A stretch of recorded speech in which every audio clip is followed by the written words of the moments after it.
हाय दोस्तों, कैसे हैं आप सब। आज हम मांडू हिल स्टेशन के बारे में बात करेंगे जो मध्य प्रदेश के प्रमुख पर्यटकीय स्थलों में से एक है। इस छोटे से शहर को मध्य भारत का हम्पी भी कहा जाता है। मध्य प्रदेश के अन्य ऐतिहासिक स्थानों की तरह मांडू भी वास्तुशिल्प भव्यता से परिपूर्ण है जो यहाँ के विभिन्न शासक युगों के प्रभाव को दर्शाता है। मांडू अपनी समृद्ध और विविध इतिहास के साथ एक महत्वपूर्ण स्थान है जो अपने महलों, किलों, मकबरों के साथ साथ अन्य पर्यटक स्थलों के लिए मध्य प्रदेश का प्रसिद्ध पर्यटक स्थल बन गया है। तो दोस्तों, आप बने रहिए हमारे वीडियो में जिसमें हम आपको एक एक करके सारे बातों को विस्तार पूर्वक बताते हैं, जिसमें हम जानेंगे कि मांडू कैसे पहुंचना है, मांडू में कहां रुकना है, मांडू में खाने पीने की क्या व्यवस्था है, मांडू जाने का सबसे उचित समय क्या है, मांडू में घूमने का कौन कौन सा जगह है और हमारा फुल खर्च कितना होगा। तो दोस्तों, सबसे पहले हम बात करते हैं कि मांडू कैसे पहुंचना है। तो दोस्तों, आपको मांडू पहुंचने के 3 माध्यम है। या तो आप रेल के द्वारा जा सकते हो, या बाय फ्लाइट जा सकते हो, या बाय रोड जा सकते हो। तो दोस्तों, अगर आप ट्रेन से आना चाहते हैं तो आपको बता दें कि मांडू का निकटतम रेलवे स्टेशन जो है वह है इंदौर, जो मांडू से 97 किलोमीटर की दूरी पर है। तो आप क्या कर सकते हो, आप इंदौर पहुंच सकते हो। इंदौर से आप वहां से कैब, बस या टैक्सी लेकर मांडू पहुंच सकते हो। अगर आप फ्लाइट से आना चाहते हो तो आपको बता दें कि इसका जो सबसे निकटतम एयरपोर्ट जो है वह इंदौर है, जिसका नाम है देवी अहिल्याबाई होलकर एयर, जो मांडू से लगभग 59 किलोमीटर की दूरी पर है। तो दोस्तों, आप फ्लाइट से इंदौर आ जाओ और इंदौर से कैब लेके आप मांडू पहुंच सकते हो। अगर सड़क मार्ग से आप मांडू आना चाहते हो तो आपको बता दें कि मांडू दूसरे शहरों से अच्छी तरह कनेक्टेड है। इंदौर हो गया, भोपाल हो गया या रतलाम हो गया, वहां से अक्सर बसें मांडू के लिए चलती है। यदि आप मध्य प्रदेश से यात्रा चाहते हो तो आप कार से या टैक्सी किराए पर लेकर मांडू पहुंच सकते हो। चलिए दोस्तों, अब मांडू पहुंच गए। मांडू पहुंचने के बाद मेन चीज होता है कि हम लोग कहाँ स्टे। तो आपको बता दे, मांडू में लो बजट से लेकर हाई बजट की होटल मिल जाएगा, जिसका टैरिफ जो होता है वह 500 से लेकर 5000 10,000 तक हो सकता है। तो आप अपने बजट के बेस पर आप होटल चूज कर सकते हो। अब दोस्तों, अगर खाने पीने की बात किया जाए तो यहाँ पर आपको north Indian, south Indian, Chinese food, veg और नॉन वेज मिल जाएगा। तो दोस्तों,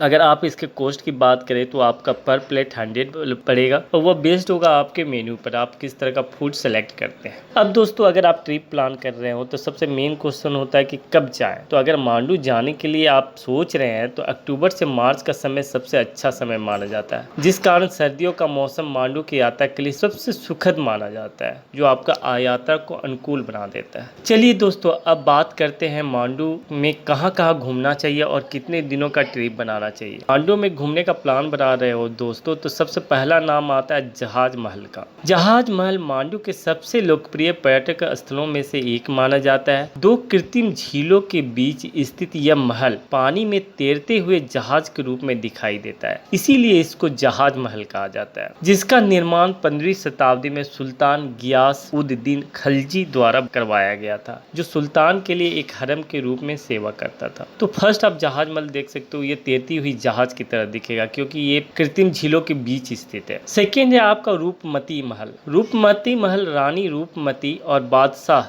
बाज बहादुर के अमर प्रेम का साक्षी है, जो एक बड़े बलुआ पत्थर की संरचना के रूप में बनाया गया था। आज इसी रूपमती के मंडप के रूप में जाना जाता है। ऐसा माना जाता है कि रानी रूपमती नर्मदा नदी की इस कदर दीवानी थी कि वह तब तक पानी भी नहीं पीती थी जब तक नर्मदा नदी को नहीं देख लेती थी। इसके बाद आप नेक्स्ट बना सकते हो बाज बहादुर का। बाज बहादुर महल 16वीं सदी में बाज बहादुर द्वारा निर्मित किया गया था, जो बड़े हॉल और ऊंचे छतों और बड़े आंगनों के लिए प्रसिद्ध है, जिसमें कला और स्थापत्य का अद्भुत नमूना देखने को मिलता है। ये रूपमती के मंडप के नीचे स्थित है और इसे मंडप से देखा जा सकता है। दोस्तों, अगर नेक्स्ट आप प्लान करना चाहते हो तो रेवा कुंड का प्लान कर सकते हो। रानी रूपमती मंडप में पानी की आपूर्ति के उद्देश्य से बाज बहादुर द्वारा रेवा कुंड जलाशय निर्मित करवाया गया था, जो रूपमती मंडप नीचे स्थित है और इसलिए इसे एक वास्तुशिल्प चमत्कार माना जाता है, जो मांडू का दर्शनीय झील के रूप में भी मानी जाती है। अगर इसके बाद नेक्स्ट आप प्लान करना चाहते हो हो तो दारा खान का मकबरा का प्लान कर सकते हो। दारा खान मोहम्मद खिलजी द्वितीय के दरबार में एक मंत्री थे। उनका मकबरा एक मस्जिद, एक तालाब, एक सराय और अन्य मकबरों के साथ एक दीवार से घिरे हुए परिसर में स्थित है, जिसमें दारा खान का विशाल मकबरा परिसर के केंद्र में बलुआ पत्थर से बना हुआ है और हाथी लेक पैलेस भी द्वार खान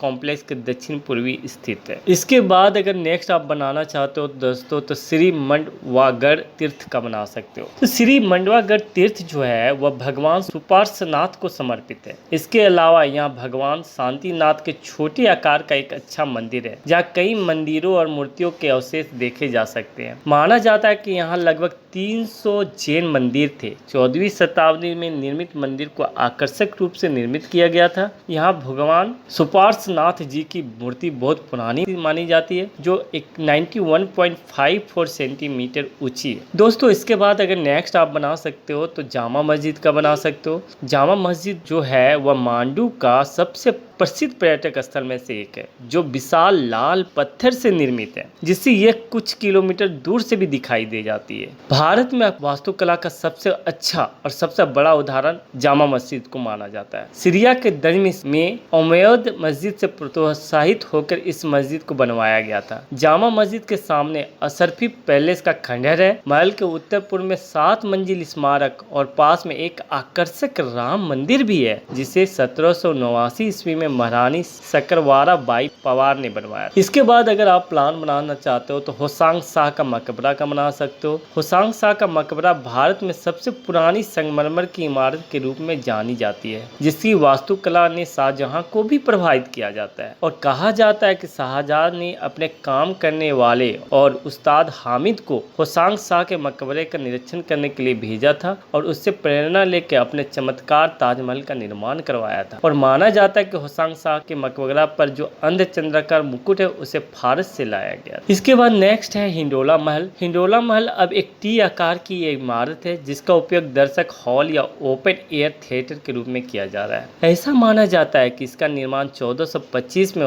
होसंग शाह के शासनकाल के दौरान किया गया था, लेकिन बाद में इसे 15वीं शताब्दी में गयासुद्दीन खिलजी के शासन में बदल दिया गया था। इसकी वास्तुकला की सादगी इसी बाकी स्मारकों से अलग करती है। महल का निर्माण जो है वह बलुआ पत्थरों से किया गया था, जिनमें भूमिगत स्थित कमरों के साथ जुड़े हुए गर्म और ठंडे पानी की व्यवस्था थी, जिसमें नक्काशीदार स्तंभ थे, जिस कारण मांडू में हिंडोला महल एक बहुत लोकप्रिय पर्यटक आकर्षण माना जाता है। तो दोस्तों ये सब थे टूरिस्ट पैलेस जहां आप घूम सकते हो। इसके अलावा भी बहुत सारे टूरिस्ट पैलेस है मांडू में, जहां आप जाके ट्रिप प्लान कर सकते हो। तो ये थे फेमस टूरिस्ट पैलेस जहां पर आप ट्रिप प्लान करो, जाओ, एंजॉय करो, अपने थॉट, थिंकिंग, ओपिनियन हम लोग के साथ शेयर करो। Thanks for watching.